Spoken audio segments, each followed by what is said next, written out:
सध्या आंबा पिकाला मोहर आलेला आहे. मात्र बदलत्या वातावरणामुळे आंबा पिकावरती किडी रोगीचा प्रादुर्भाव झाल्याचं आपल्याला पाहायला मिळते.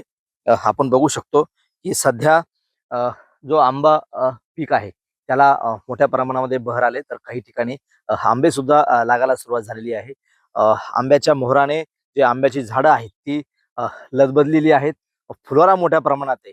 मात्र सध्या वातावरण बदललेलं आहे. या बदलत्या वातावरणामुळे आंब्याच्या फुलोऱ्याला सध्या किडीचा आणि भुरीरोगीचा प्रादुर्भाव झालाय.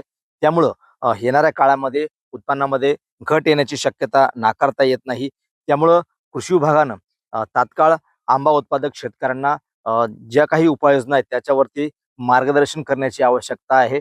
मात्र कृषी विभाग अद्यापही शेतकऱ्यांना या संदर्भामध्ये कोणतंच मार्गदर्शन करत नाही. आणि दुसरीकडे जर पाहिलं तर सध्या आंबा उत्पादक शेतकरी या बदलत्या वातावरणामुळे अडचणीत आलेला आहे. फुलोरा गळत आहे. त्याच्यावरती किडी रोगीचा प्रादुर्भाव झालाय, भुरी रोगीचा प्रादुर्भाव झालाय आणि तात्काळ यावर उपाययोजना करण्याची आवश्यकता आहे. मात्र कृषी विभाग जो आहे तो शेतकऱ्यांच्या बांधावर येऊन ती अद्यापही मार्गदर्शन करत नाही. शेतकऱ्यांची एकच मागणी आहे की कृषी विभागानं तात्काळ आमच्या बांधावरती येऊन किंवा ज्या काही उपाययोजना आहेत फुलोरा गळू नये आणि त्यावरती किडीचा प्रादुर्भाव होऊ नये यासाठी मार्गदर्शन करावं अशी मागणी शेतकऱ्यांनी केली आहे.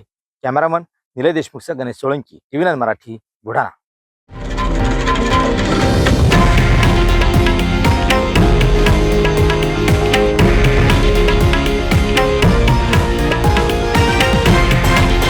हे आहे देशातील नंबर 1 न्यूज नेटवर्क आणि आपण पाहत आहात TV9 मराठी, एकमेव.